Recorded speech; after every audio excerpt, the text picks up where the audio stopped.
This is the elevator at the Castle Shannon Public Library in Castle Shannon, Pennsylvania. The Schindler 330A. Older one. Oh, it's a low pitch too, that's nice. Guess Schindler doesn't maintain it. Main level, or main library, I don't know what that means. Enter it up.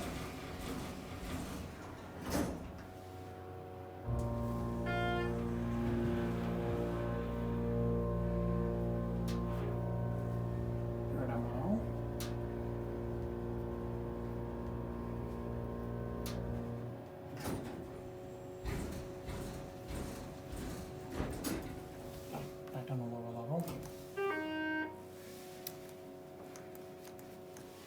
Certificate installed in 2002. It's a basic green, kind of like a light midway cab. It's kind of dark in here. Only the front fluorescent light works. You're back at the lower level.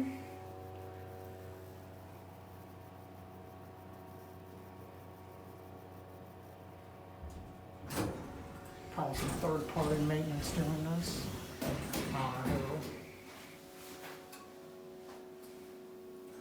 That part of the library is closed. Things like the children's library, they're close enough to do that.